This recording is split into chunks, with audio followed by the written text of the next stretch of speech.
ఓం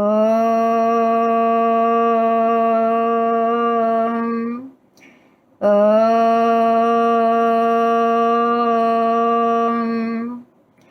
ఓం.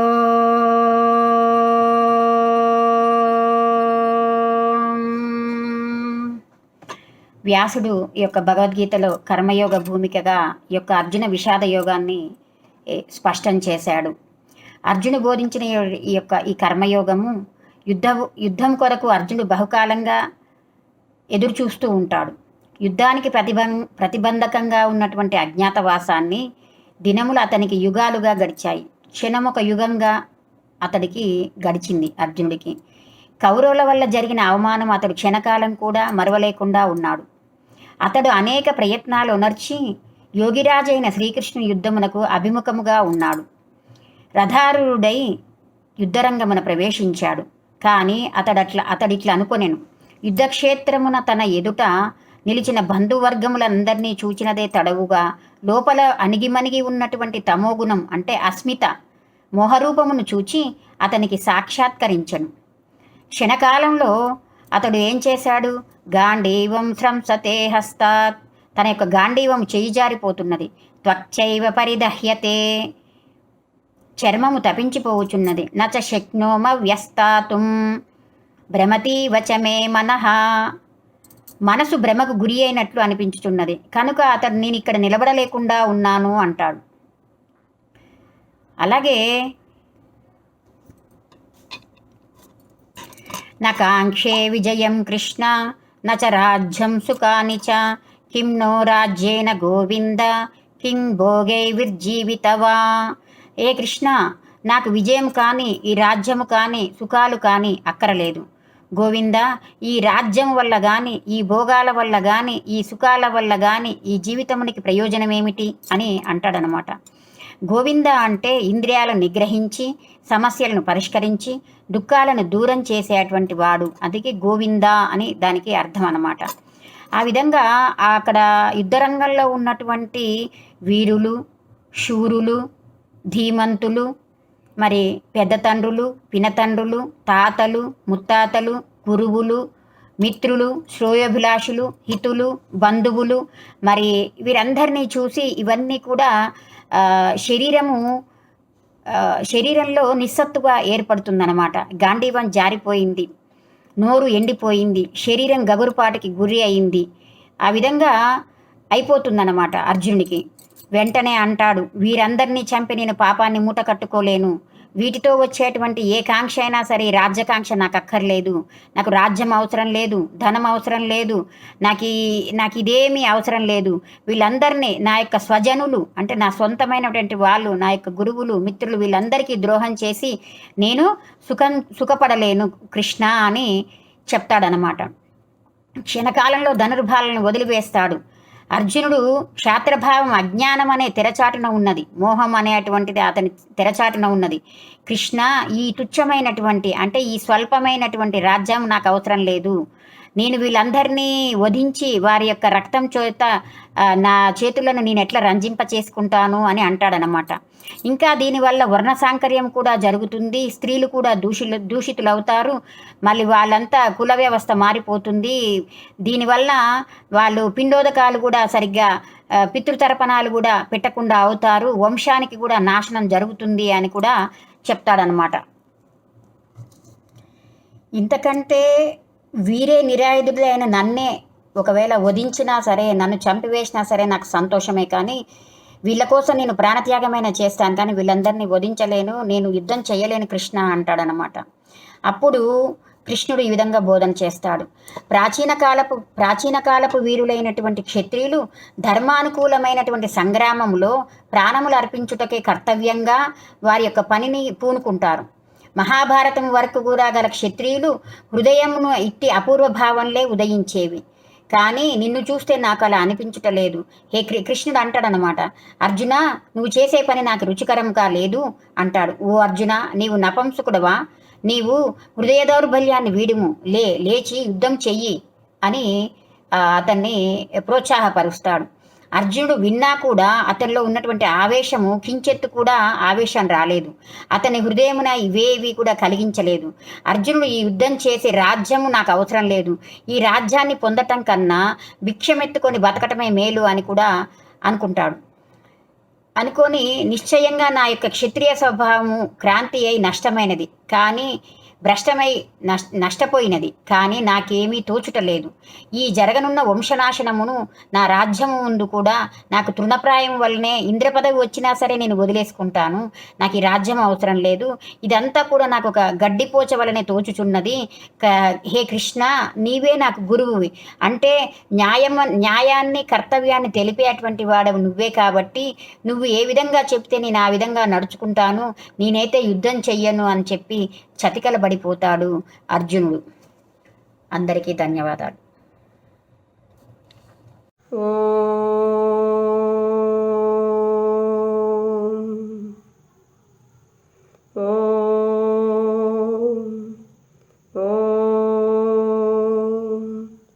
మాతాజీకి, గురూజీకి ధన్యవాదాలు.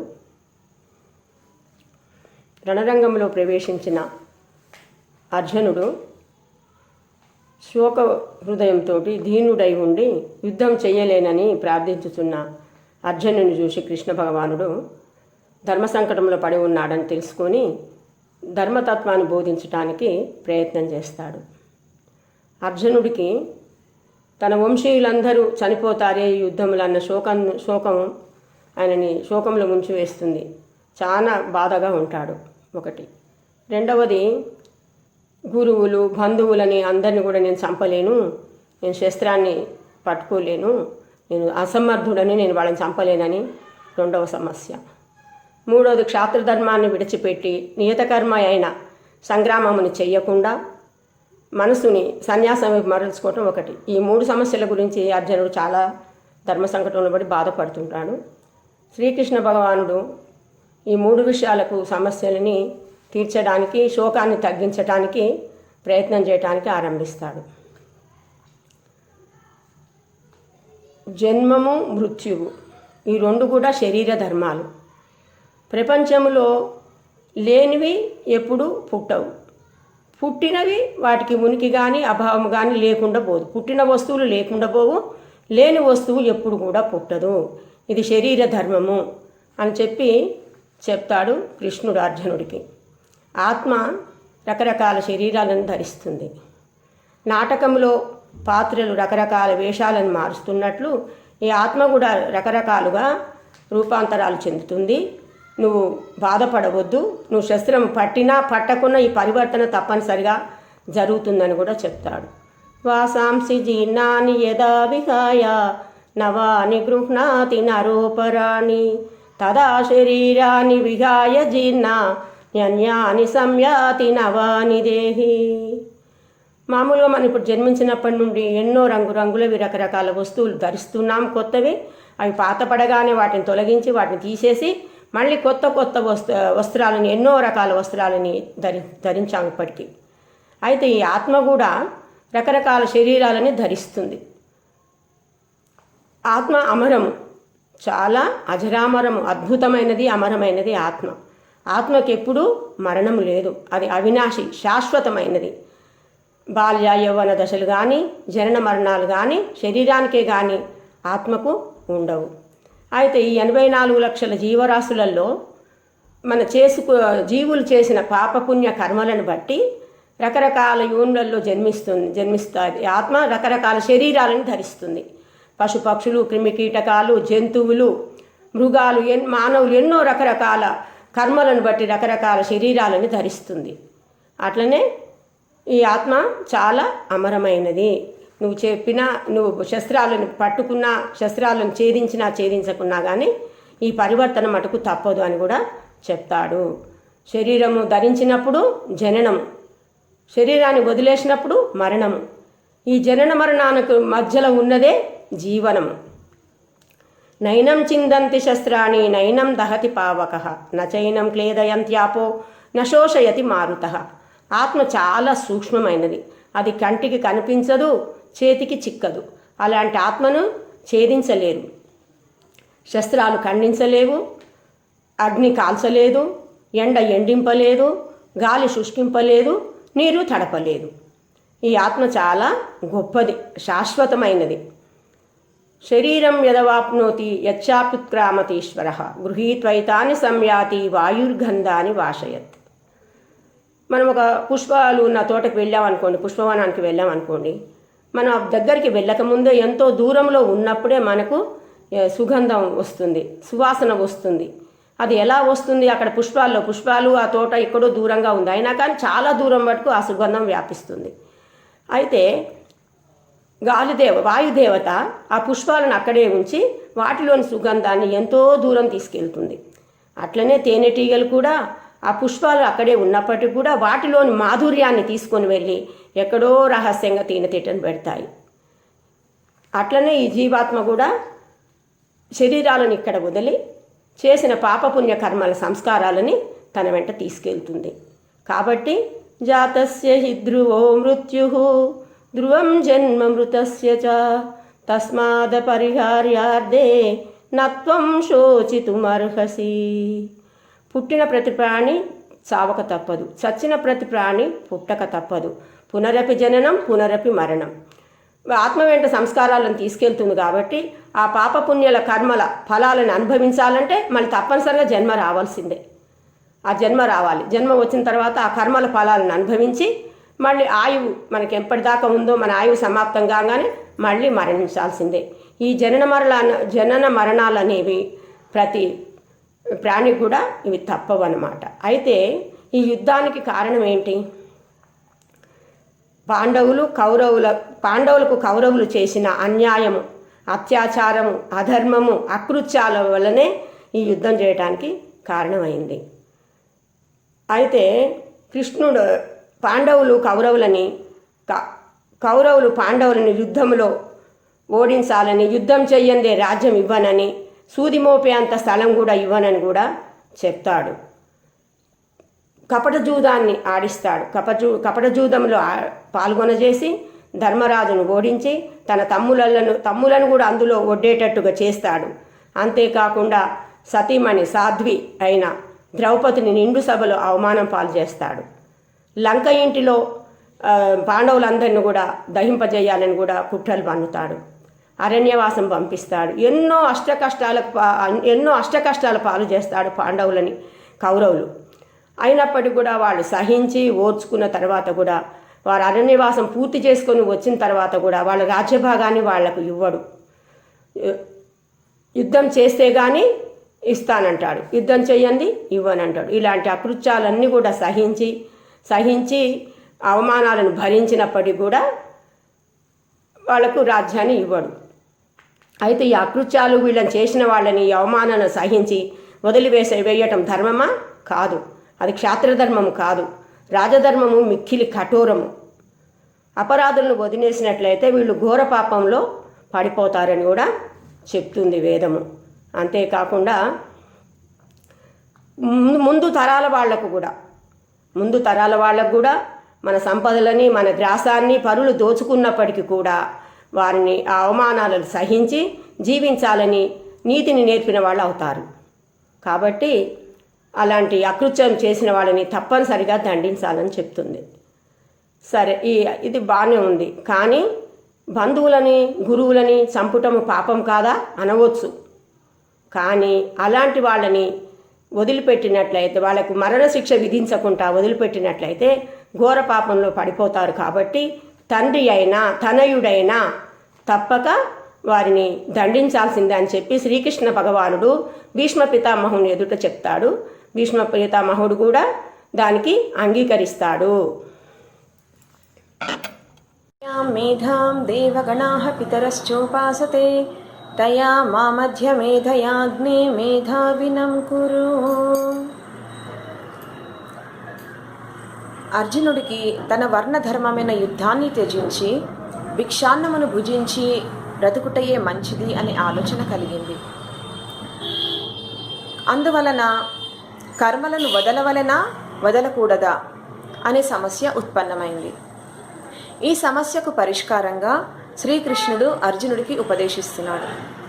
కర్మలు ఎలా చేయాలి, కర్మబంధం నుండి ఏ విధంగా మనం విడిపడగలమో అనేది కర్మయోగం ద్వారా ఈ తృతీయ అధ్యాయంలో శ్రీకృష్ణుడు అర్జునుడికి ఉపదేశిస్తున్నాడు. జీవుడు మానవ శరీరాన్ని ధరించి పలు విధాలుగా కర్మలను ఆచరిస్తూ ఉంటాడు. సామాన్యంగా మానవుడు ఏదో ఒక ఫలమును అపేక్షించి కర్మలను ఆచరిస్తూ ఉంటాడు. కర్మలను ఆచరించి ఆ కర్మ ఫలములు లభించినప్పుడు వాటిని సుఖదుఖ రూపంలో అనుభవిస్తూ ఉంటాడు. కర్మలు చేయడానికి జీవునికి ఎలాగైతే శరీరం అవసరమవుతుందో ఆ కర్మ ఫలాలు అనుభవించాలంటే కూడా దేహం కావాలి. దేహం లేనిదే జీవుడు కర్మలు ఆచరించను లేడు, ఆ కర్మ ఫలాలను అనుభవించను లేడు. శుభకర్మల ఫలం సుఖం, దుష్కర్మల ఫలం దుఃఖం. కాబట్టి ఈ సుఖ దుఃఖాలు అనేవి కర్మఫలాలే అని మనం ఎన్నటికీ మరువరాదు. అయితే ఈ కర్మఫలాలు అనుభవించాలి అంటే జీవుడికి దేహం అవసరం అవుతుంది. అంటే ఈ దేహం ఒక ఇంధనంలాగా ఉపయోగపడుతుందన్నమాట. కాబట్టి జీవుడు ఈ దేహంతో కర్మలను ఆచరించి ఆ కర్మ ఫలాలను అనుభవించాలి అంటే దేహరూప బంధనంలో చిక్కుకుంటున్నారు అని మనకి ఇక్కడ తెలుస్తుంది. కనుకనే అర్జునుడు కూడా ఇటువంటి దేహబంధంలో చిక్కుకోకూడదని తలచి యుద్ధం చేసి దానివల్ల కలిగే సుఖదుఖ ఫలాలను అనుభవించడానికి విముఖత చూపి యుద్ధం నుండి విరమించుకోదలుస్తాడు. అంటే కర్తవ్య కర్మ నుండి విముఖుడు కాదలిచాడు అర్జునుడు. మరి దీని నుంచి తప్పించుకోవాలి అంటే ఏదైనా ఒక మార్గం కావాలి. ఆ మార్గాన్ని ఇక్కడ శ్రీకృష్ణుడు అర్జునుడికి ఉపదేశిస్తున్నాడు. యుద్ధం చేసి దానివల్ల కలిగే సుఖదుఖాల నుండి తప్పించుకునుటకు ఒకటే మార్గము కలదు, అది ఏ కర్మయోగము అని చెప్తున్నాడు కృష్ణుడు. ఈ కర్మయోగంలో ఒక నిశ్చయాత్మకమైన బుద్ధి అనేది ఒకటి ఉంటుంది. నిశ్చిత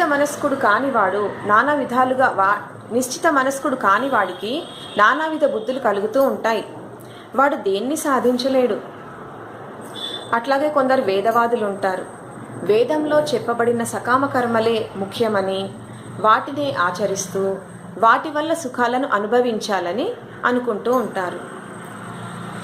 ఆ కర్మలే చేస్తూ ఆ కర్మలకు తగు విధంగా ఆ కర్మల ఫలాలను అనుభవించడానికి వారికి ఆయా శరీరాలు లభిస్తూ ఉంటాయి. ఆ శరీరాల ద్వారా ఆ సుఖాలను అనుభవిస్తూ అవే ఉన్నతమైనవని అనుకుంటూ వాటిని సంపాదించడానికే నిరంతరం కృషి చేస్తూ ఉంటారు వాళ్ళు. అయితే ఇక్కడ కృష్ణుడు చెప్తున్నాడు అర్జునుడికి మళ్ళీ, అర్జున, ఆ సుఖాలు వారి మనస్సులను ఆకర్షిస్తున్నాయి. అటువంటి భోగాసక్తులు నిశ్చితమతులు ఎప్పుడూ కూడా కాజాలరు అని చెప్తున్నాడు. నిశ్చితమతులు అంటే ఏకాగ్ర వృత్తి లేనివారు అని అర్థం ఇక్కడ. కాబట్టి ఓ అర్జున, బుద్ధిని నిశ్చయమునర్చుటకు ఫలాపేక్షను త్యజింపుము అని చెప్తున్నాడు. అట్లాగే ఫలములు కూడా నీ అధికారమునకు చెందినవి కావు, కాబట్టి అవి కూడా త్యజింపదగినవే అని చెప్తున్నాడు మళ్ళీ.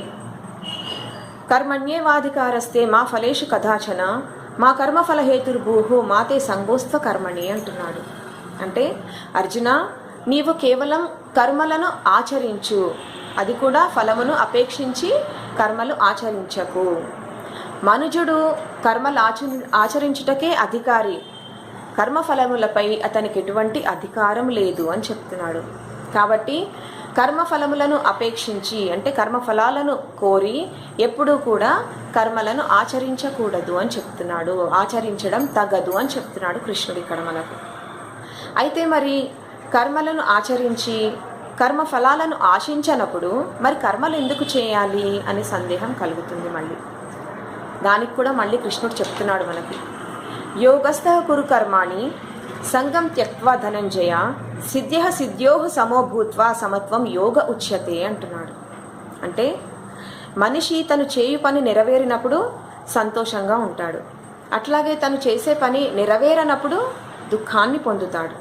అంటే ఈ హర్ష శోకములే మానసిక వికారములు అనబడతాయి. ఇటువంటి స్థితిని కలగకుండా ఉండేదే సమత్వము అని అంటారు. అంటే యోగము, అది ఏ యోగము అని చెప్పబడింది. కాబట్టి మానవులందరూ కూడా ఈ యోగ మార్గంలో కర్మలను ఆచరిస్తూనే ఫలములను ఆశించకూడదు. చేయబోయే పనికి ముందుగానే ఇంత ఫలము లేక ఈ ఫలం కావాలి అని ఆశించకూడదు. ప్రారంభించిన కర్మ సిద్ధించకున్నను హర్షశోకములనడి వికారములకు తావీయకూడదు అని చెప్తున్నాడు. ఏవమ విదిత్వా ప్రైతీస కృపణః, ఏ మనుష్యుడైతే ఈ యోగ మార్గంలో కాకుండా ఫలములను ఆశించి కార్యములొనర్చునో వారే కృపణులు అనబడతారు అని చెప్తున్నారు. కృపణులు అంటే నికృష్టులు అని అర్థం. వారికి ఎన్నడూ కూడా ఆత్మజ్ఞానం అనేది కలుగదు. అట్లాగే ఎవడు మానవుడై జన్మించి తనను తాను తెలియకయే మరణించినో వాడే కృపణుడు అనబడతాడు అని తత్వజ్ఞులు చెప్తున్నారు. కాబట్టి మానవుడై జన్మించి యోగమునందు బుద్ధి నుంచి కర్మలను ఆచరించువాడు సుకృత దుష్కృతముల రెండింటినీ విడుచును, అతడే యోగి అనబడతాడు. అంటే ఫలాపేక్షను విడిచినవాడు అని అర్థం అతడు. అటువంటి వాడు దుష్కర్మలనైతే ఎన్నడూ కూడా ఆచరించడు. ఒకవేళ సకర్మలను ఆచరించినా కూడా వాటి ఫలములపై అతనికి ఆశ కలగదు, అంటే ఫలములను ఆశించడు అని అర్థం. మరి అటువంటి వానికి దేహబంధనం ఎట్లా కలుగుతుంది? కర్మలను ఆచరించి ఆ ఫలముల వల్ల దేహబనుడి బంధనమున పడకుండుటయే కర్మకుశలత అనబడుతుంది అని చెప్తున్నారు. అది ఏ యోగము, కర్మయోగము అని చెప్తున్నాడు ఇక్కడ కృష్ణుడు. కర్మలు సిద్ధించకున్నను హర్షశోకములనడి వికారములకు తావీయక సామ్యమున నుండు బుద్ధిమంతుడే కర్మల వలన కలుగు ఫలములను విడిచి జన్మబంధనము నుండి ముక్తులగుదురు. అటువంటి వారే దుఃఖరహితమగు ఉన్నత స్థితిని పొందుదురు, అది ఏ మోక్షము అని చెప్తున్నాడు అర్జునుడికి కృష్ణుడు ఇక్కడ. దేహమే ఆత్మ అను మోహరూప పంకిలము నుండి, పంకిలము అంటే బురద నుండి, మోహరూప పంకిలము నుండి ఎప్పుడైతే నీ బుద్ధి విడిపడుతుందో, బయటపడుతుందో, ఆ భ్రాంతి నుండి నువ్వు ఎప్పుడైతే విడిపడతావో అప్పుడే నీవు యోగి అనబడతావు అని చెప్తున్నాడు. ఎందుకంటే అప్పుడే నీవు కర్మఫలాపేక్ష నుండి వైరాగ్యంను పొందుతావు, అప్పుడే నువ్వు యోగి అనబడతావు అని చెప్తున్నాడు. కాబట్టి అర్జున, నానా విధాలుగా సిద్ధాంతాలు విన్నందున నీ బుద్ధిలో ఇప్పుడు స్థిరత లేదు అని చెప్తున్నాడు. అది ఎప్పుడు స్థిరం అవుతుందో అప్పుడే నీవు యోగి అనబడతావు అని చెప్తూ కర్మయోగాన్ని గురించి ఈ విధంగా కృష్ణుడు భగవద్గీతలోని 3వ అధ్యాయంలో అర్జునుడికి వివరించాడు. విశ్వాని దేవ సరితరిదురితాని పరాసువ యద్భద్రం తన్న ఆసువా. మాతాజీకి, గురూజీకి శిరస్సు వంచి నమస్కారం చేయించున్నాను. వ్యాస మహర్షి రచించిన శ్రీమద్ భగవద్గీతలోని స్థితప్రజ్ఞుని యొక్క లక్షణాల గురించి అర్జునుడు శ్రీకృష్ణ భగవాన్ని ప్రశ్నించుచున్నాడు. స్థితప్రజ్ఞస్య కా భాష సమాధిస్తస్య కేశవ స్థితదీక కిం ప్రభాషేత కిమాసీత వ్రజేత కిం. స్థితప్రజ్ఞుడు ఎలా మాట్లాడతాడు, ఎలా ఉంటాడు, అతని నడత ఏ విధముగా ఉంటుందని అర్జునుడు ప్రశ్నించాడు. దానికి శ్రీకృష్ణ భగవానుడు అంటే ఏమిటో ముందుగా తెలుసుకుందాం. ఐశ్వర్యస్య సమగ్రస్య ధర్మస్య యశసః శ్రియః జ్ఞాన వైరాగ్యయోచ్చైవ శున్నాం భగ ఇతి రణ. సంపూర్ణమైన సంపదలు, ధర్మము, యశస్సు అంటే కీర్తి, శ్రీ శుభగుణాలు, జ్ఞానము, వైరాగ్యము, ఈ ఆరింటికే భగవానుడు అని పేరు. జన్మాద్యస్య యతః, ఇది వేదాంత దర్శనంలోని. ఎవరి వలన ఈ సృష్టి స్థితి లయాలు జరుగుతున్నవో అతడే బ్రహ్మ, అతడే సృష్టికర్త అయిన పరాత్పరుడు. స్థితప్రజ్ఞుని యొక్క లక్షణములు: కోరికలన్నిటినీ విడచి సుఖ దుఃఖములందు ఒకే రకముగా ఉంటాడు. రాగము, భయము, క్రోధము అతనికి ఉండవు. శుభము కలిగినప్పుడు పొంగిపోడు, దుఃఖము కలిగినప్పుడు పొంగిపోడు. ఈ రెండింటినీ ఒకే రకముగా స్వీకరిస్తాడు. రాగద్వేషములు అతనికి ఉండవు. తన ఇంద్రియములను తన వశమునందు ఉంచుకొని స్థిర మనస్సు కలిగి ఉంటాడు. ఈ విశేష లక్షణములు కలిగి ఉన్నవారే స్థితప్రజ్ఞులు. ఇందు రెండు సాధనములు కలవు. ఒకటి విషయములను పూర్తిగా త్యజించుట. రెండవది రాగద్వేషములు లేని ఇంద్రియములతో విషయములను చింతించుట, సేవించుట. విషయములు అంటే పంచజ్ఞానేంద్రియములతో ప్రాపంచిక వస్తు పదార్థముల యొక్క సుఖ దుఃఖములకే విషయములు అంటారు. విషయములను మొదటిది కఠినమైనది.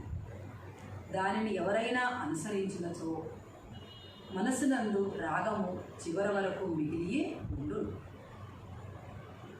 మనం ఏదైనా ఒక వస్తువులు కానీ పదార్థములను కానీ త్యజించను, అది చూసినప్పుడు దానిపై కోరిక కలుగుతుంది.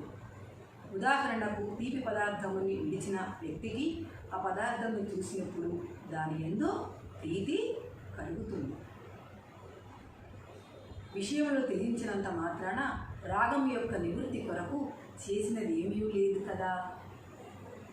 రాగము ఉండగా భగవంతుని సాక్షాత్కారము కలగదు. పరాత్పరుని యొక్క సాక్షాత్కారము కొరకు విషయమును త్యజించినను వాని యందు ప్రీతిని నశింపజేయుటకు ప్రయత్నించవలను. తాబేలు తన ఇంద్రియములను ముడుచుకున్న రీతిగా విషయావళితో ఇంద్రియములను దూరము చేయవలను. రెండవది సులభమైనది, దాని క్రమము కూడా సరియైనది. శ్రీకృష్ణ భగవానుడు ఇది అంతయు చెప్పి ఉన్నాడు. రాగద్వేషములను విడచి విషయములను చింతించుట వలన ఉపేక్ష కలుగును. రాగద్వేషములతో పాటు విషయములపై కూడా ఆసక్తి తొలగును. ఈ సాధన వలన మనస్సు స్థిరమను, దుఃఖములు నశించును, బుద్ధి స్థిరమగును. విషయములను త్యజించుట వలన రాగద్వేషములు త్యజించి విషయములు చింతించుట వలన బుద్ధి స్థిరము కాదు. దానికి యోగము అవసరము, నియమములు అవసరము. యోగ చిత్త వృత్తి నిరోధ, చిత్తములను నిరోధించుటయే యోగమని పేరు. మన మనస్సులోని చిత్తములోని వృత్తులన్నిటినీ కూడా అరికట్టి నిరోధించి మనస్సును బాహ్య వస్తువులపై పదార్థములపై కూడా పోనివ్వకుండా అరికట్టినప్పుడే తనలో తాను ఉంటాడు. ఇదే కైవల్య స్థితి. తథా ద్రష్టుకు స్వరూపే అవస్థానం. ధ్యాయతో విషయాన్ పుంసః సంగస్తే శూపజాయతే, సంగాత్ సంజాయతే కామః, కామాత్ క్రోధో అభిజాయతే.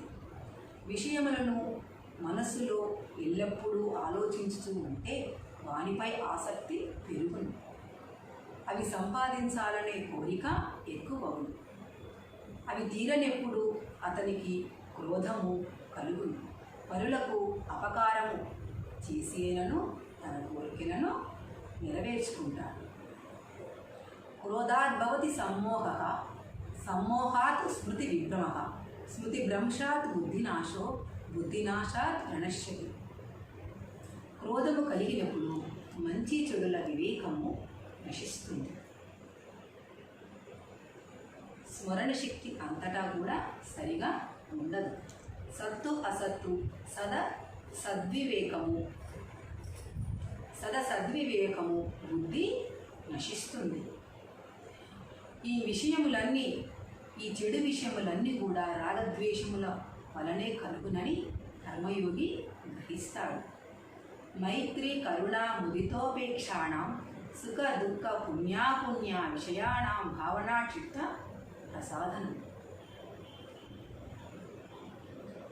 మన మనస్సులలో ఈర్ష్య, అసూయ, అమర్షము, అసహనము ఇవన్నీ కూడా కలిగి ఉంటాయి.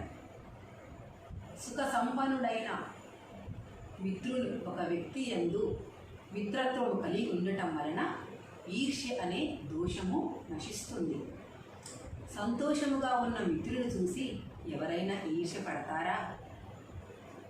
మిత్రుని యొక్క సంతోషము తనకు మిత్రులు సుఖంగా ఉండటం చూసి తను సంతోషంగా ఉంటాడు. అన్ని ప్రాణుల ఎడల మిత్రభావం కలిగి ఉండటం వలన ఈర్ష్య నశిస్తుంది. దుఃఖం కలిగిన వారిని చూసి జుగుప్స చెందక వీరి దుఃఖం ఏ విధముగా తొలగిపోతుందనే కరుణ కలిగినప్పుడు పరాపకార బుద్ధి అంటే పరులకు అపకారం చేయాలని దోషము నశిస్తుంది. పుణ్యవంతులు సుకృతం చేసేవారి ఎడల మంచి కార్యాలు చేసేవారి ముందు ముదము హర్షము కలిగి ఉంటే అసూయ నశిస్తుంది. తనకంటే మంచి కార్యాలు ఎక్కువగానో తక్కువగానో చేసి పుణ్యం సంపాదించిన వారిని చూసి అసూయపడటం ఈ లోకంలో సహజంగానే ఉంటుంది. మనం చూస్తూ ఉంటాము. తన వలె మంచి కార్యాలను చేసిన వారిని చూసి సంతోషించినప్పుడు ఈ అసూయ అనేది కలగనే కలగదు. పాపకార్యాలను చేసేవారిని చూసి సాధారణంగా సహనం కోల్పోతాం. ఇదే అమర్షము, అసహనం. వారి యందు ఉపేక్ష భావంతో ఉదాసీనత కలిగి ఉండటం వలన ఈ దోషము తొలగిపోతుంది. ఈ సూత్రం ద్వారా మహర్షి తెలియజేశారు. ఆశరహితు అయి ఇవి నావే అనే అహంకార రహితుడైనప్పుడు మనుషుడు శాంతిని పొందుతాడు. ఇదియే బ్రాహ్మీ స్థితి. ఇదియే బ్రాహ్మీ స్థితి. కర్మయోగి మోహమున పడడు. అతనికి విపరీత జ్ఞానము కలుగదు. వస్తు పదార్థముల యొక్క యథార్థము అతనికి బోధపడును. శరీర త్యాగము విడిచేంత వరకు ఇట్టి స్థితిని విడువక ఉన్న మనుషుడు మోక్షమును పొందును. ఇవే స్థితప్రజ్ఞుని యొక్క లక్షణము. ఆర్యమహిళా సమితి సభ్యులందరికీ నమస్తే, ధన్యవాదములు. ఈ అవకాశాన్ని నాకు ఇచ్చినందుకు మాతాజీకి, గురూజీకి శిరస్సు నుంచి నమస్కారం చేయించున్నాను. ఓం స్వస్తి. ఓం యస్య భూమిః ప్రమాంతరిక్షముతోదరం దివం యశ్చక్రే మూర్ధానం తస్మై జ్యేష్ఠాయ బ్రహ్మణే నమః. స్థితప్రజ్ఞ లక్షణములను విన్న అర్జునుడు భగవాన్ శ్రీకృష్ణుని ప్రశ్నించుచున్నాడు. ఏమని ప్రశ్నిస్తున్నాడు అంటే, కేశవ, కర్మ కంటే జ్ఞానమే శ్రేష్టమైనది అని నీ సిద్ధాంతమైతే ఈ యుద్ధమునకు నన్ను ఎందుకు ప్రేరేపించుచున్నావు? నన్ను ఎందుకు భ్రమింపచేయుచున్నావు? ఏది చేయాలో, ఏది చేయకూడదు, ఏది చేస్తే శ్రేయస్సు కలుగుతుందో, ఏది ఉత్తమ మార్గమో నీవే నిర్ణయించు అని ఇక్కడ అర్జునుడు అన్నాడు. దానికి భగవాన్ శ్రీకృష్ణుల వారు, అర్జున, సాంఖ్యులకు జ్ఞానయోగము, యోగులకు కర్మయోగము అని 2 విధములైన స్థితులను నీకు నేను ముందే బోధించాను. సాంఖ్యయోగులు జ్ఞానపూర్వకముగా కర్మలు ఆచరిస్తారు, కర్మయోగులు కర్మపూర్వకముగా జ్ఞానాన్ని పొందుతారు. అంటే సాంఖ్యయోగులు జ్ఞానము ద్వారా, కర్మయోగులు కర్మ ద్వారా సిద్ధిని పొందుతారు.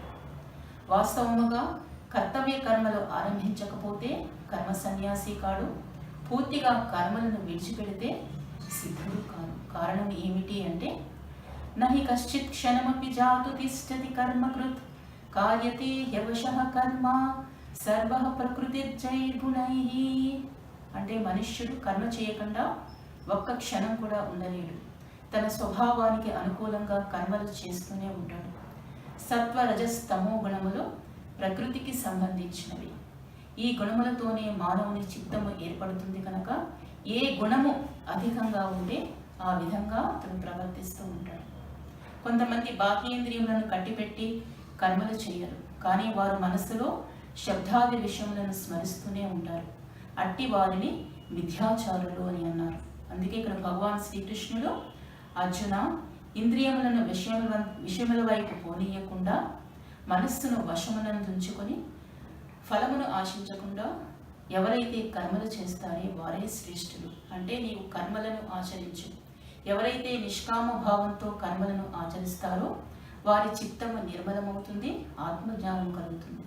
కర్మలను త్యజించట కంటే కర్మలను ఆచరించుటే శ్రేష్టము అని, లేకపోతే కర్మ చేయకపోతే జీవన నిర్వహణము కాదు. అందుకే ఇక్కడ పరమేశ్వరుడు కర్మాచరణను ప్రోత్సహించుచున్నాడు. ఇంకా భగవానుడు ఏమంటున్నాడు అంటే, పూర్ణ ఫల త్యాగం నీకు అసంభవము అని నువ్వు అనుకున్నప్పుడు యజ్ఞార్థమైన నీవు కర్మలను ఆచరించు. యజ్ఞార్థము కర్మలను ఆచరించుట అంటే పరోపకార భావనతో, పరస్పర సహాయతా భావంతో కర్మలు చేయుట అని అర్థం. అంటే యజ్ఞ నిమిత్తము నీవు కర్మ చేస్తే ఆ కర్మ నీకు బంధనము కాదు అని ఇక్కడ చెప్పబడింది. లోకానికి మేలు చేసే కార్యాలన్నీ కూడా యజ్ఞాలే. యజ్ఞో వై శ్రేష్టతమం కర్మ, యజ్ఞము ఉత్తమ కర్మ అని శతపథ బ్రాహ్మణమని చెప్పబడింది. అందుకే స్వార్థబుద్ధిని వదిలి పరహితాకాంక్షతో ఫలమును ఆశించకుండా చేసే సత్కార్యానికే యజ్ఞము అని పేరు. యజ అను ధాతువు నుండి యజ్ఞ శబ్దము ఏర్పడుతుంది. యజా ధాతువుకు దేవపూజ, సంగతీకరణము, దానము అని 3 అర్థాలున్నాయి. దేవపూజ అంటే విద్వాంసులను సత్కరించుట, సంగతీకరణము అంటే ఉత్తమ పదార్థాలను సేకరించుట, దానము అంటే కష్టపడి న్యాయ మార్గంలో సంపాదించే ధనాన్ని పరుల ప్రయోజనార్థము వినియోగించుట, అంటే వస్తువుకు తనపై గల అధికారాన్ని ఇతరులకు సంక్రమింపచేయుట. ఇదే యజ్ఞములో ఉన్నటువంటి విశేషత. ధ్వరతిర్ హింసా కర్మ నా ధ్వరతి ఇది అధ్వరః, ఇది యాస్క నిఘంటువులోనిది. ధ్వరతి అంటే హింసా కర్మ, అధ్వరము అంటే హింస లేనిది అని అర్థం. గా మా హింసీహి, అవిం మా హింసీహి, అశ్వం మా హింసీహి, మా హింసీహి సర్వభూతాన్ని. గోవును, గొర్రెను, అశ్వాన్ని చంపకు, సర్వభూతములను కూడా మిత్రభావంతో చూడమని ఇక్కడ వేదం ఆదేశిస్తుంది. యజ్ఞంలో ప్రాణివధ లేదు. యజ్ఞము ఎప్పుడూ కూడా అహింసా విధానాన్ని బోధిస్తుంది. యజ్ఞములో పశువులను చంపుట సత్పురుషుల ధర్మం కాదు. వేదార్థాలు తెలియని కాలంలో పశుహింస జరిగింది, కానీ ఇది సమ్మతము కాదు అని వేదం అంటుంది. మహాభారత కాలంలో భీష్మ యుధిష్ఠిరుని సంవాదంలో వేదం హింసాయుత యజ్ఞాన్ని అంగీకరించదు అని చెప్పబడింది. అగ్నిహోత్రము మొదలు అశ్వమేధ పర్యంతము చేసే కర్మలలో 4 విధాలైన ద్రవ్యాలతో హోమం చేయాలి అని విద్వాంసులు ప్రబోధించారు. అశ్వమేధము అంటే గుర్రాన్ని చంపి యజ్ఞం చేయటం కాదు. రాష్ట్రం వా అశ్వమేధ అని శతపథ బ్రాహ్మణము అంటుంది. మహర్షి యాజ్ఞవల్క్యుడు రాష్ట్రానికే అశ్వమేధము అని అన్నారు. అశ్వమేధ యాగము అంటే రాజు న్యాయధర్మాలతో ప్రజలను పాలించుట, ప్రజాక్షేమాన్ని కోరి విద్యార్థులను ప్రచారం చేయుట, అంతేకాకుండా స్వయంగా యజమానుడే నేతితో హోమాన్ని చేయుట.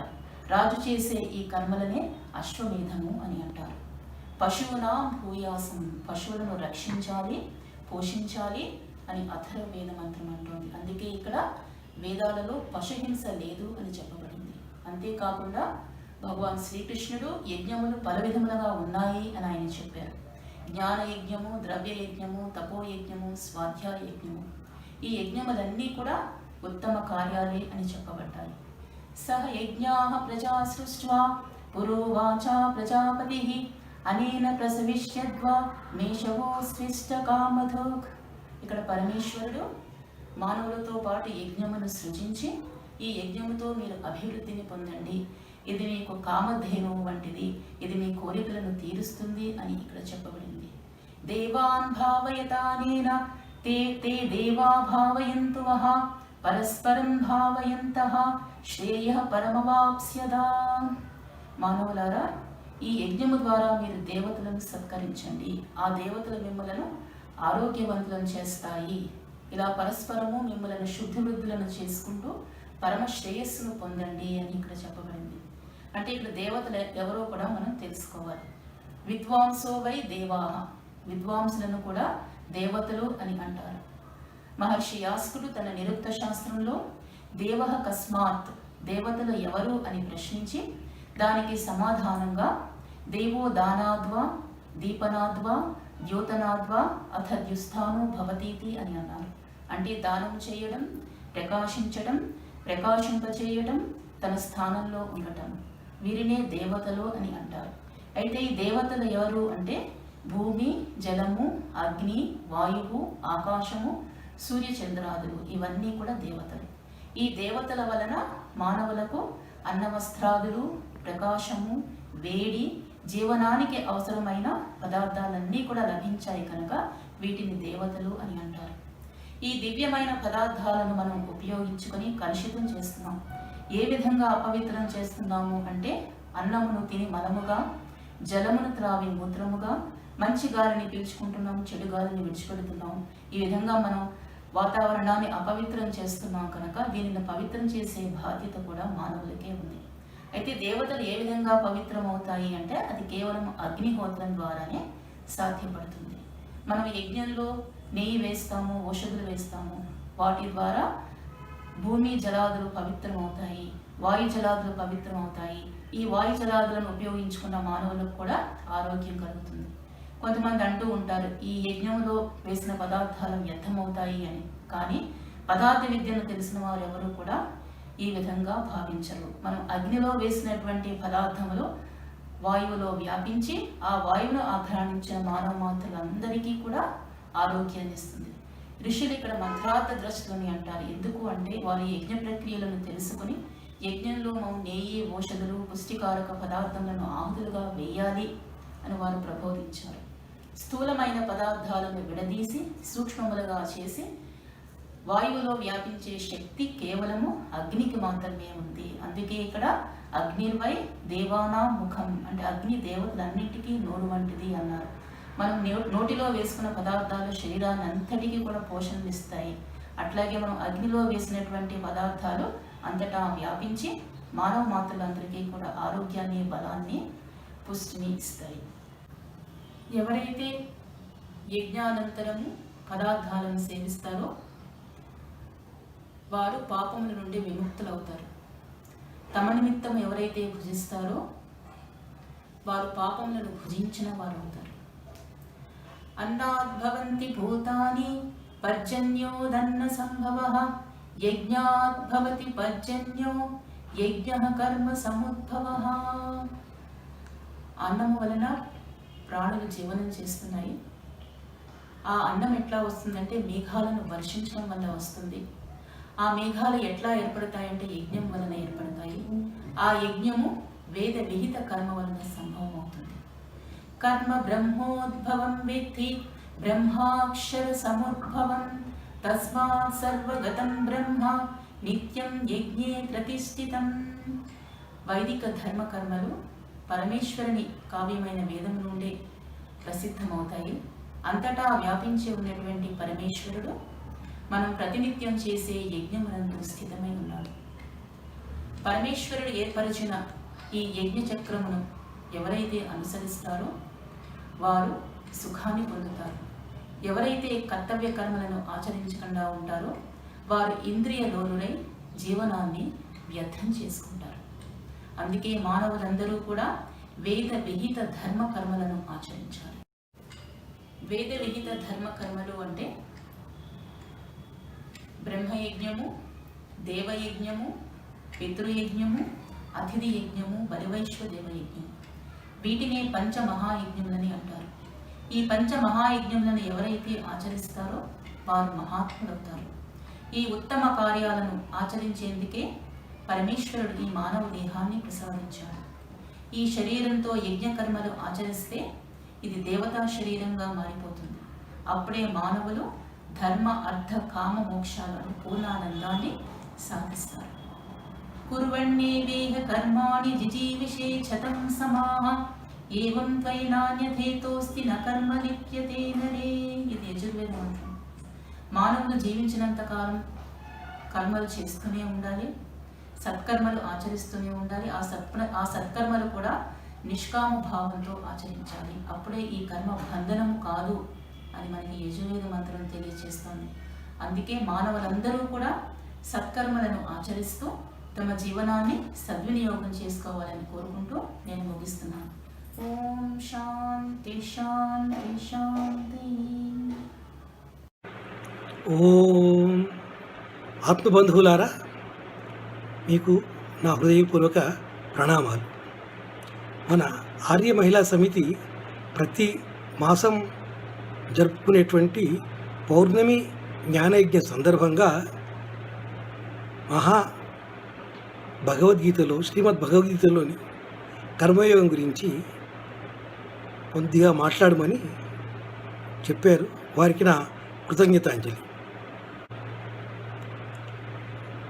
కర్మయోగంలో శ్రీకృష్ణుడు అంటాడు, కర్మ చేయకుండా గడుస్తుందా? మరి ప్రతి మనిషి నిరంతరం కర్మ చేయాలి, తప్పదు. అది నిరంతరం కొనసాగుతూనే ఉంటుంది. కర్మ లేకుండా ఒక్క క్షణం కూడా ఏ మానవుడు ఉండజాలడు, మనుగడ లేదు. కాకపోతే ఎటువంటి కర్మలు చేయాలి, ఎటువంటి కర్మలతో మనిషి బంధనంలో చిక్కుకుంటాడు, ఏ కర్మలు చేస్తే మనిషి బంధవిక్తుడవుతాడు, జ్ఞానికి అజ్ఞానికి గల భేదాలేంటి, తేడాలేంటి, తర్వాత ఏ ఏ కర్మలను లోకహితార్థం చేయాలి, ఏ కర్మల చేత రాగద్వేషాలు కలుగుతాయి అనేటువంటి విషయాలను విపులంగా విస్తారంగా కర్మయోగంలో తెలిపారు శ్రీకృష్ణుడు. యస్వాత్మరతిరేవస్య ఆత్మతృప్తశ్చ మానవ ఆత్మన్యేవచ సంతుష్ట తస్య కార్యం న విద్యతే. మహాజ్ఞాని ఎవరైతే ఆత్మలో రమిస్తూ, ఆత్మతో రమిస్తూ, ఆత్మతో క్రీడిస్తూ, ఆత్మతో తృప్తి చెందుతూ, ఆత్మతోనే సంతుష్టుడవుతాడో ఇంకా వాడు చేయవలసిన పనులు ఏముంటాయి? వానికి శాశ్వతానందం, బ్రహ్మానందం, ఆ సచ్చిదానంద పరబ్రహ్మను ఎప్పుడూ తన హృదయంలో నిలుపుకుంటాడు. ఇక వానికి వేరే కర్మలతోటి అవసరం ఏముంది అని చెప్తాడు. అయితే ఇది జ్ఞానులకు మాత్రమే వర్తిస్తుంది. ఈ స్థాయికి చేరాలంటే సామాన్యమైన విషయం కాదు, దానికి ఎంతెంతో సాధన అవసరం, గురువుల యొక్క మార్గదర్శకత్వం అవసరం. ఎంతో సాధన చేస్తే ఆ మార్గంలో కొంతగా మనం పయనించవచ్చు. నైవతస్య కృతేనార్థం నాకృతే నేహ కశ్చన నచాస్య సర్వభూతేషు కశ్చిదర్థ విపాశ్రయ.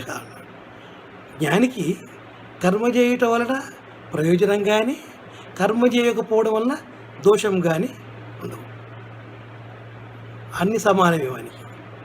అయితే ఇది ఆత్మనిష్ఠులకు, మహాజ్ఞాన సంపన్నులకు మాత్రమే వర్తిస్తుంది, అజ్ఞానులకు కాదు. ఉదాహరణ చెప్తాం. ఒక వ్యక్తి ఉన్నాడు, అతడు ఎంతో కష్టపడి ఉద్యోగం చేసి 60 ఏళ్లకు 58 ఏళ్లకు విశ్రాంత జీవనంలోకి అడుగు పెడతాడు. ఏదో ఉపకార జీవనంతో, ఉపకార వేతనంతో ఉన్న దాంట్లో తృప్తిగా గడుపుతుంటాడు. కానీ యువకులు, సత్తా ఉన్నవాళ్ళు, శరీర దారుఢ్యం ఉన్నవాళ్ళు, మనసు స్థిరంగా ఉన్నటువంటి వాళ్ళు ఇటువంటి ఎవరైతే విశ్రాంతి తీసుకున్నారో వాళ్ళని చూసి అనుకోకూడదు మనం కూడా అలాగే ఉండాలని చెప్పి. అలా ఉండడము వల్ల వాడే పతనం అవుతాడు. కాబట్టి మహాజ్ఞాన సంపన్నులకు ఇది మాత్రమే ఇది వర్తిస్తుంది అన్నమాట. తస్మాదసక్త సతతం కార్యం కర్మ సమాచర అసక్తో వ్యాహరన్ కర్మ పరమాప్నోతి పురుష. ఇక్కడే కాదు, చాలా చోట్ల భగవద్గీతలో శ్రీకృష్ణుడు చెప్తుంటాడు. శ్రీకృష్ణుడు నొక్కి ఒక్కానిస్తుంటాడు. ఏంటి? నిష్కామ కర్మ, ఇంద్రియ నిగ్రహము. దాదాపు అన్ని అధ్యాయాల లోపల కూడా ఇది రిపీట్ అవుతూనే ఉంటుంది. నిష్కామ కర్మ, ఇంద్రియ నిగ్రహం. ఇక్కడ ఏం చెప్తున్నాడు? తస్మాదసక్త సతతం కార్యం కర్మ సమాచర అసక్తో వ్యాహరన్ కర్మ పరమాప్నోతి పురుష. ఫలాపేక్ష లేకుండా కర్మ చెయ్యాలి, అప్పుడే చేసిన కర్మలు ఫలిస్తాయి. అయితే ఇక్కడ ఏం చెప్తాడు?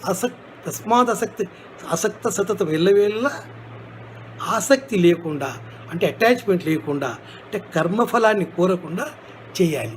చేస్తే ఏమవుతుంది? అప్పుడు వాడు ఆ పరమపదం వైపు అడుగులు వేస్తున్నాడు, అంటే తొలి మెట్టు వేస్తున్నాడు.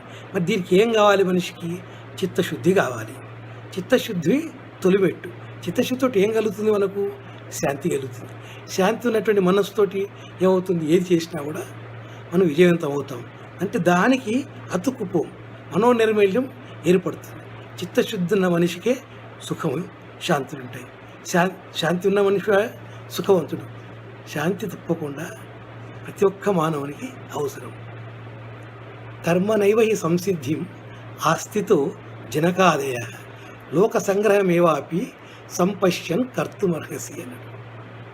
జనకాది మహారాజులు అంటే ఇక్ష్వాకు, ప్రహ్లాదుడు, తర్వాత అంబరీషుడు, భగీరథుడు మొదలైనటువంటి గొప్ప గొప్ప చక్రవర్తులు ఉన్నారు.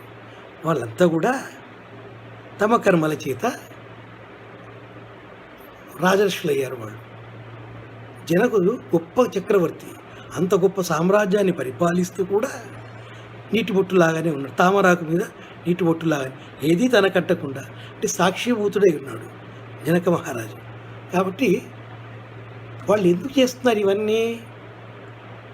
లోక సంగ్రహం సంపశ్యన్ లోక సంగ్రహమేవాపి సంపశ్యన్ కర్తుమర్హసి అంటారు. అంటే జనహితార్థం గురించి చేస్తున్నారు.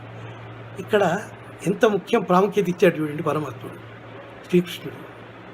జనహితార్థం. ఒకసారి నేను రాసుకున్నాను, పరుల సేవలోన పరమాత్మ చూచెడి వాడి ధన్యుడరయ వసుధలోన, జనుల మేలులోన జగదీషు చూచెడి వానికి ఎదురు కలదే వాస్తవముగా. అంటే పరహితార్థం అంత ముఖ్యం. ఇంత గొప్ప గొప్ప చక్రవర్తులు కూడా ఇంతకాలమైనా కూడా వాళ్ళు రాజర్షులుగా ఉండి ఇంకా గుర్తింపబడ్డారంటే వాళ్ళు చేసిన కర్మలన్నీ లోకహితార్థం గురించి చేసినటువంటివి. యజ్జదాచరత శ్రేష్ఠ తత్తదేవోతర జన సయత్ ప్రమాణం కృతి లోకస్తదనువర్తతే.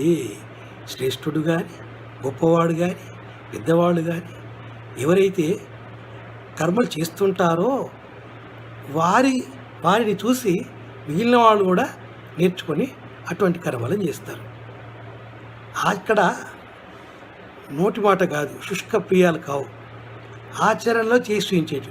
ఏ వ్యక్తి అయితే జ్ఞాని అయితే ఆచరణలో చేసి చూపిస్తారో మిగిలిన వారు కూడా దాన్ని అనుసరించడానికి ప్రయత్నిస్తారు, ఆనందదాయకమని చెప్తారు. కాబట్టి శ్రేష్ఠులు ఏ బాటలో నడుస్తారో మిగిలిన వాళ్ళందరూ కూడా అదే బాటలో నడవడానికి ప్రయత్నం చేస్తారు. ఇంకా భగవంతుడు అంటున్నాడు, శ్రీకృష్ణుడే చెప్తున్నాడు ఏమని, నమే పార్థాస్తి కర్తవ్యం తిషు లోకేషు కించన నానవాప్తమాప్తవ్యం వర్తవేన చ కర్మణి అని. నమే పార్థాస్తి కర్తవ్యం త్రిషు లోకేషు కించన నానవాప్తమాప్తవ్యం వర్తయేవ చ కర్మణి అని. అంటే నన్ను ఎవ్వరూ అడగరు, త్రిలోకం లోపల కూడా నన్ను అడిగేవాళ్ళు ఎవరు లేరు. అయినా సరే నేను పొందదగినది పొందంది కూడా లేదు, అయినా సరే నేను కర్మలను చేస్తుంటాను. ఎందుకంటే నేను కర్మలు మానినట్టయితే ప్రజలందరూ కూడా బాధపడతారు. అందరూ నన్ను చూచి అనుసరిస్తారు కాబట్టి నేను తప్పకుండా కర్మలు చేయాలి అంటాడు. యది హ్యహం నవర్తేయం జాతు కర్మణ్యతంద్రిత మమ వర్తమానువర్తంతే మనుష్య పార్థ సర్వశ. ఎందుకంటే శ్రీకృష్ణ పరమాత్మ చెప్తున్నాడు, నేనే కర్మ చేయకుంటే ఈ మనుషులు కూడా అలాగే తయారవుతారు, సోమరులు అవుతారు. వాళ్ళు కూడా కర్మ ఆచరింపకుండా చేస్తుంటారు. అంటే ఏమవుతుంది, మొత్తానికి పతనానికి నాంది అవుతుంది. కాబట్టి భగవంతుడు మహాజ్ఞాని అయినా సరే, మహాజ్ఞాని అయినా భగవంతుడైనా కర్మను ఆచరింపక తప్పదని చెప్తున్నారు. ఉత్సీదేయురిమే లోకాన్ అకుర్యాం కర్మ చేదని శంకరస్య కర్తాస్యాం ఉపహన్యామి అప్రద. కర్మ చేయకుండా ఉంటే ఏమవుతుంది, ప్రజలు చెడిపోతారు. అప్పుడు దానికి కారణం తనే అవుతారని భగవంతుడు చెప్తున్నాడు. కాబట్టి ఇక్కడ ఏంటంటే తప్పకుండా ప్రతి ఒక్కరూ కర్మను ఆచరించాలి, సత్కర్మలను ఆచరించాలి, సత్కర్మలను చేసే వాళ్ళని చూసి అనుసరించాలని చెప్తున్నాడు. సక్తా కర్మణ్య విద్వాంసు యథా కుర్వంతి భారత కుర్వాద్ విద్వాన్ సదాసక్త చికీర్షు లోక సంగ్రహం. అజ్ఞానులు కర్మలయందు ఫలాపేక్షతో ఎట్లు చేస్తారో జ్ఞానులు కూడా జ్ఞానహితార్థం అలాగే చేస్తారు. ఇక్కడ ఒక కారణం, అజ్ఞానులు వాటి యొక్క ఫలాన్ని అనుభవించడానికని కర్మలను ఆచరిస్తారు. కానీ జ్ఞాని మాత్రం ఇతరుల హితార్థం, జనహితార్థం కర్మలను చేస్తారు. ఇంతకుముందు అనుకున్నాం లోక సంగ్రహం ఎంత నొక్కి ఒక్కి అని ఇచ్చాడు కృష్ణ పరమాత్మ. అంటే ప్రజహితము లోపల పరమేశ్వరుని చూడాలి, అప్పుడు అది నిజమైనటువంటి కర్మ. నా బుద్ధి భేదం జనయేత్ జ్ఞానినాం కర్మసంగినాం దోషయేత్ సర్వకర్మాణి విద్వాన్యుక్త సమాచరన్. అజ్ఞానులు కర్మలను ఫలాపేక్షతో చేస్తుంటే జ్ఞాని వాణిని ఆ కర్మ నుండి మరల్చేటువంటి పని చేయాలి. అంటే వాని బుద్ధిని ఆపడానికి ప్రయత్నం చేయకూడదు. వాడు చూస్తున్నట్లుగా సత్కర్మలను ఆచరిస్తే వాడు చూస్తూ చూస్తూ వాడే మారాలి అని చెప్తున్నాడు అన్నమాట. చూడండి, ఎప్పుడైనా సత్కర్మలు చేస్తూ పరహితార్థం చేస్తూ ఉన్నట్టయితే చూస్తూ చూస్తూ చూస్తూ ఉంటే కాలక్రమేణా మనిషి లోపల మార్పు వస్తుంది. తథ్యం ఇది. ఒక వ్యక్తి దురలవాటు వాళ్ళతో ఉంటే చూస్తూ చూస్తూ అదే అలవాటు అవుతుంది. అదే మంచి వాళ్ళతో ఉంటే మంచిగా ఉంటుంది. చిన్నప్పుడు పెద్దవాళ్ళు చెప్తుంటారు మంచి వాళ్ళతో స్నేహితం చేయాలి. ఎందుకంటే స్నేహితం అంటే సాధారణంగా ప్రతిరోజు కలుస్తుంటారు, మాట్లాడుతుంటారు, సంపర్కం ఉంటుంది. కాబట్టి ఆ మంచి వాళ్ళ యొక్క ప్రభావం వీరి మీద పడుతుందన్నమాట. అలాగే ఈ సత్కర్మలు చేసేటువంటి జ్ఞానిని చూస్తూ చూస్తూ కూడా అజ్ఞాని మారడానికి అవకాశం ఉంది.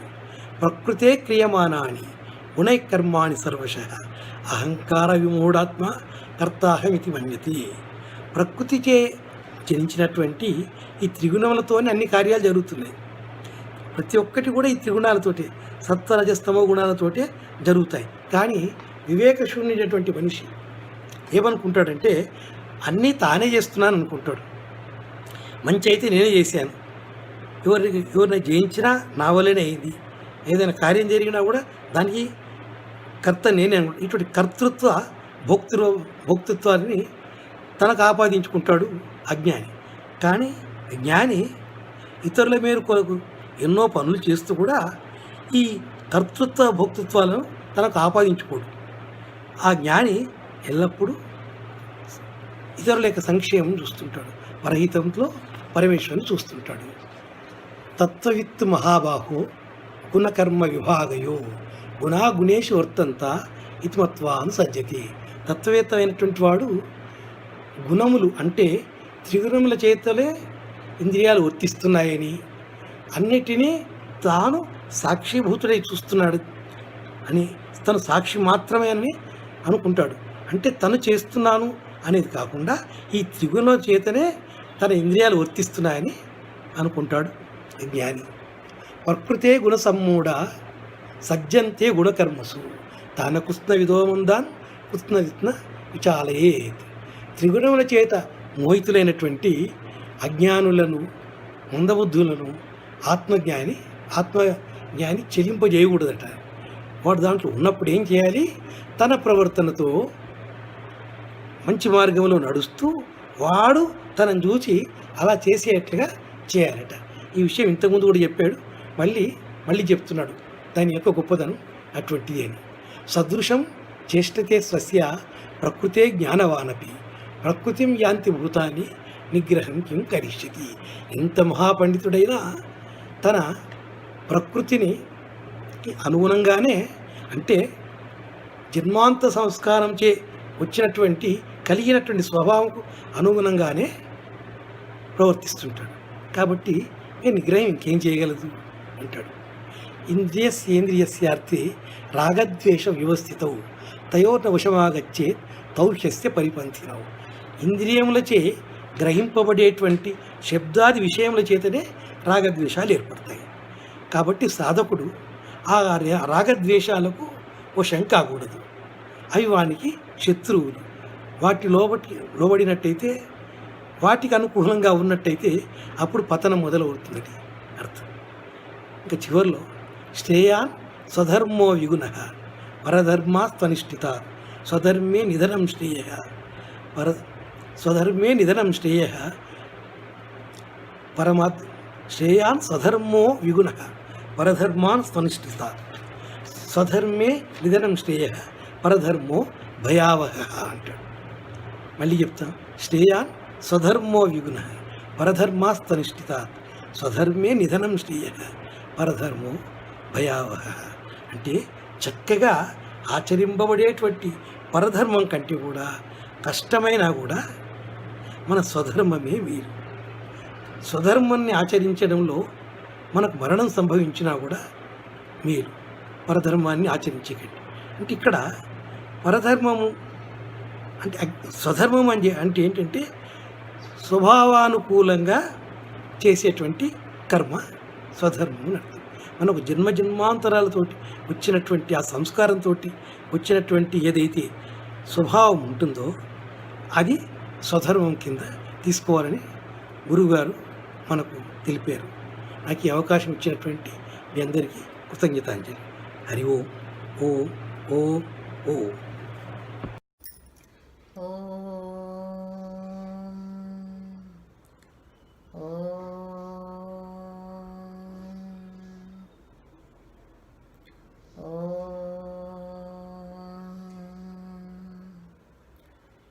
ఓం విశ్వాని దేవ సవితర్దురితాని పరాసువా యద్భద్రం తన్న ఆసువా. పూజ్య మాతాజీ గురూజీ పాదపద్మములకు నమస్కరిస్తూ ఆత్మబంధువులకు నమస్తే. మనము భాద్రపద మాస పౌర్ణమి సత్సంగం సందర్భంగా ఈసారి భగవద్గీత శ్లోకాలు, భగవద్గీత మీద ప్రవచనాలు మనం పెట్టడం జరిగింది. దాంట్లో భాగంగా భగవద్గీతలోని కొన్ని విషయాలు తెలుసుకునే ప్రయత్నం చేద్దాం. అర్జున విషాదయోగంతో ప్రారంభమవుతుంది భగవద్గీత. రణరంగంలో అర్జునుడు గాంధీవాణి కింద పడేసి చతికిలబడిపోతాడు, నేను యుద్ధం చేయను అని. బంధుబాంధువులను చంపుట రుచించలేదు. తమోగుణము అర్జునుడిని ఆవరించిందని శ్రీకృష్ణ భగవానుడు గుర్తిస్తాడు. ఈ మోహాన్ని వదిలేయాలి, అర్జునునికి ఈ మోహం ఎలా దాపురించింది, నీకు శాస్త్రధర్మాన్ని మరిచి నువ్వు ఈ విధంగా ఎలా ప్రవర్తిస్తున్నావు అని అడిగినప్పుడు నాకు నా వాళ్ళని చంపడం నాకు రుచించడం లేదని చెప్తాడు. అప్పుడు శ్రీకృష్ణ భగవానుడు జడచేతన వివేకాన్ని కలిగిస్తాడు. ఆత్మ అనాత్మ, నిత్యము అనిత్యము, క్షరము అక్షరము, వీటి గురించి వివరంగా తెలియజేస్తాడు. అంటే ఆత్మ పుట్టేది కాదు, మరణించేది కాదు, ఎప్పటికీ ఉంటుంది. ప్రకృతి, జీవాత్మ, పరమాత్మ ఎప్పటికీ ఉంటారు. శరీరం నశిస్తుంది, ఆత్మ నశించేది కాదు అని ఈ ఆత్మ గురించి విషయాలన్నీ సాంఖ్యయోగంలో అర్జునునికి యోగిరాజైన శ్రీకృష్ణ భగవానుడు తెలియజేస్తాడు. అయినా అతని మోహం తొలగనప్పుడు కర్మయోగం గురించి ప్రస్తావిస్తాడు. కర్తవ్య బుద్ధితో కర్మలను ఆచరించు, ఫలాపేక్షను విడిచిపెట్టు. కర్మ చేయడం వరకే నీ ధర్మం, దానికి కర్మఫలాన్ని ఇచ్చేది పరమేశ్వరుడు. ఫలాన్ని ఆపేక్షించకుండా కర్తవ్య బుద్ధితో కర్మ చేయడం వలన ఆ కర్మ బంధాన్ని కలిగించదు. స్థిరబుద్ధి కలిగి ఉండడం వలన ఆ కర్మ అనేది బంధాన్ని కలిగించదు. ఎప్పుడైతే బంధనం కలగదో అప్పుడు బుద్ధి స్థిరపడుతుంది అని స్థితప్రజ్ఞ లక్షణాల గురించి, అంటే శీతోష్ణాలని, సుఖదుఖాలని, అన్నింటినీ మాన అవమానాలని అన్నింటినీ సమంగా చూసేవాడు, స్థిరంగా మనసు బుద్ధిలో స్థిరపడినవాడు, యోగి లక్షణాలు ఉన్నవాడు స్థితప్రజ్ఞునిగా చాలా వివరంగా శ్రీకృష్ణ పరమాత్మ తెలియజేశారు. తర్వాత నువ్వు కర్మఫలాలని వదిలివేయలేవు, త్యాగబుద్ధితో కర్మలను ఆచరించు, యజ్ఞభావంతో యజ్ఞార్థముగా కర్మలని ఆచరించు. ఆ విధంగా ఆచరించడం వలన నీకు లభించిన కర్మఫలం ఎలాగో లభిస్తుంది, నువ్వు బంధనంలో పడిపోవు.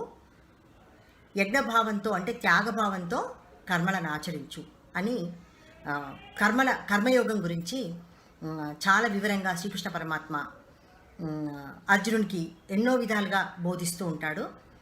అయితే మరి కర్మలు ఆచరించడానికి, చెడు కర్మలు, దుష్కర్మలు ఆచరించడానికి మనిషిని ప్రేరేపించే విషయం ఏమిటి అని అర్జునునికి ఒక సంశయం కలుగుతుంది.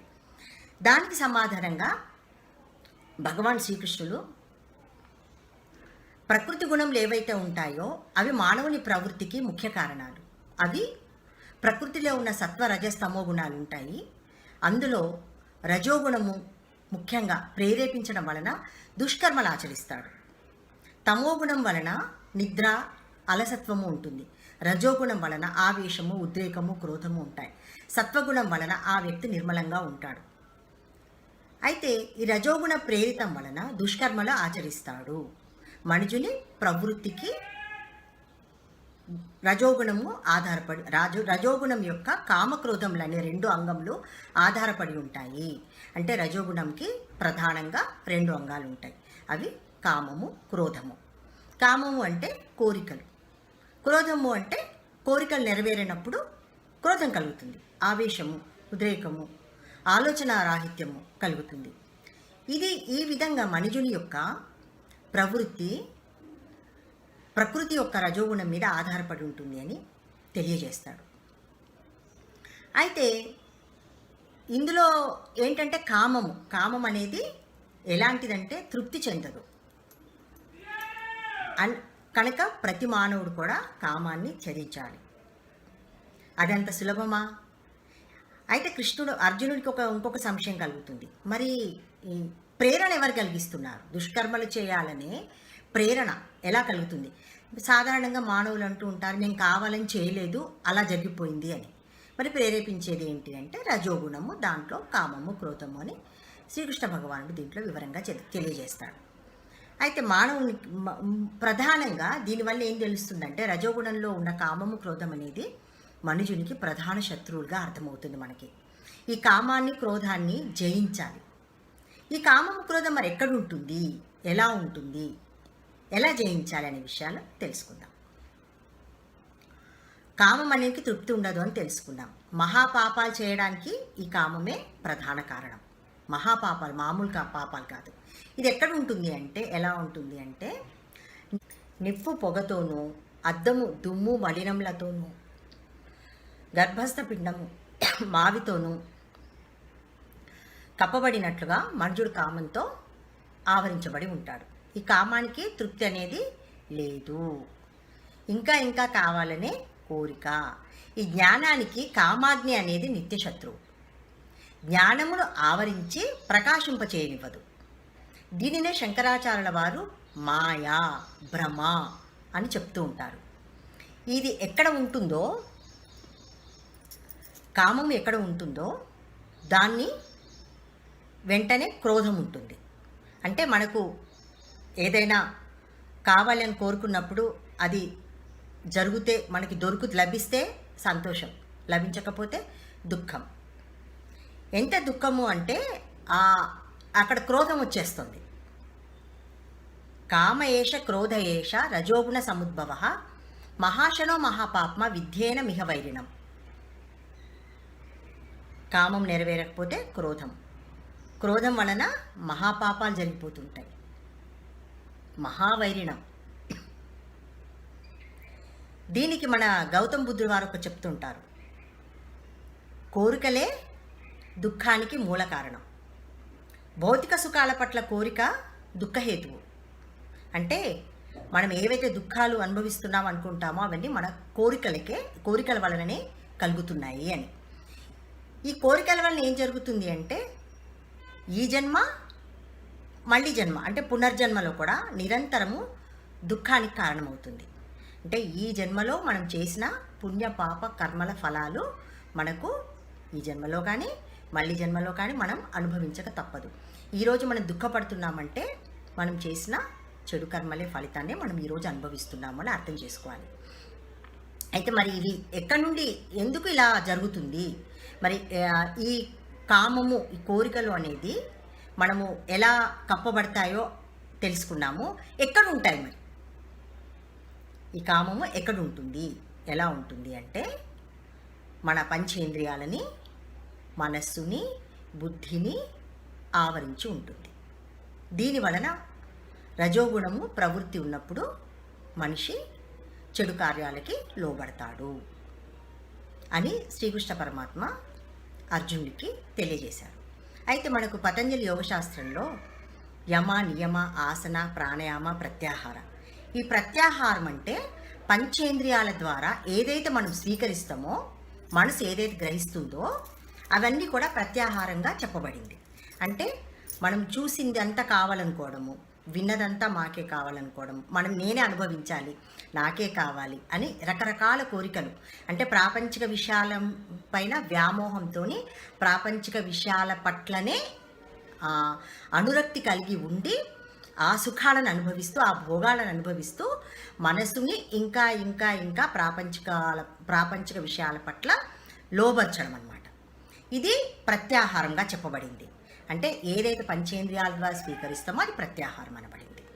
ఇది మనం ఏం చేస్తామంటే ఇంద్రియాలని మనము మన వశంలో ఉంచుకోవడం వలన, మనము జాగరూకులుగా ఉండడం వలన ప్రాపంచిక విషయాల పట్ల, లౌకిక విషయాల పట్ల ఎలా పడితే అలా ఇంద్రియాలని వెళ్ళనీయకుండా నిగ్రహించుకోవడం వలన మనము స్థితులం కాగలుగుతాం, మనము స్థిరంగా ఉండగలుగుతాము, రజోగుణానికి లోను కాకుండా ఉండగలుగుతాము. దీనికి మనకు ఒక ఉదాహరణ ఏంటంటే, ఒక కూర్మం తాబేలు ఉంటుంది కదా, తాబేలు తనకి కావలసినప్పుడు బయట ప్రపంచంలో వ్యవహరించాల్సి వచ్చినప్పుడు అది తిరుగుతూ ఉంటుంది, చరిస్తూ ఉంటుంది. ఎప్పుడైతే తనకి హాని అపాయము జరుగుతుంది అనుకుంటుందో తన అవయవాలని లోనికి ముడుచుకొని చూసే వాళ్ళకి ఒక బండలా కనిపిస్తుంది శత్రువులకి. అలాగే మనం కూడా అవసరం ఉన్నప్పుడు మన ఇంద్రియాలని ప్రాపంచిక విషయాల పట్ల ఉండి విషయాలను గ్రహించుకొని మళ్ళీ మనము అవసరం తీరగానే మనం మళ్ళీ మన లోపలికి మనం స్థిరులమై ఉండాలి, స్థిర బుద్ధితో ఉండాలి. అంటే మనం ఏం చేయాలి, ప్రాపంచిక విషయాల పట్ల ఆసక్తిని తగ్గించుకోవాలి, క్రమక్రమంగా తగ్గించుకుంటూ ఆంతరంగికంగా నిర్మలంగా ఉండే ప్రయత్నం చేయాలి. దీనికి మనకు నచికేతోపాఖ్యానంలో అంటే కఠోపనిషత్తులో నచికేతుడికి యమాచార్యుల వారు తెలియజేస్తారనమాట.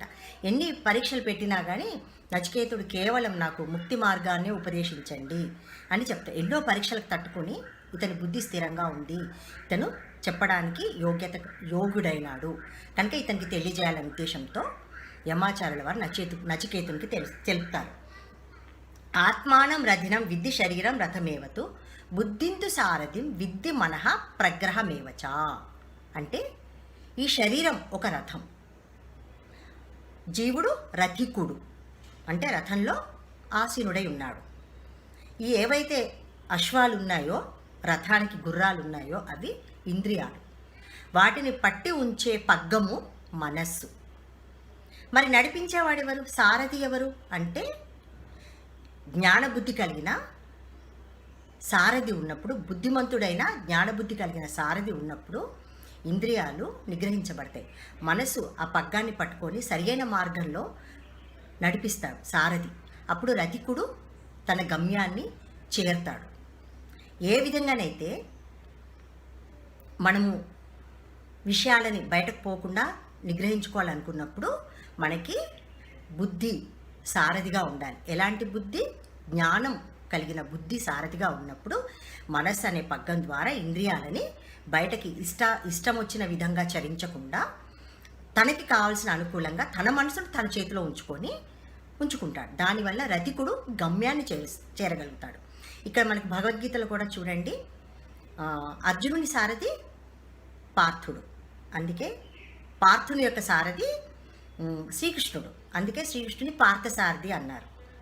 అంటే ధర్మబద్ధమైన సాక్షాత్తు శ్రేష్ఠుడు, అతను కర్మ చేయాల్సిన అవసరం లేదు, కానీ ఇతరుల కొరకు తనని చూసి ఇతరులు కూడా చేయాలనే ఉద్దేశంతో సత్కర్మలు ఆచరిస్తూ ధర్మపక్షాన్ని నిలబడి అర్జునుడికి విజయాన్ని కలిగింపజేస్తాడు.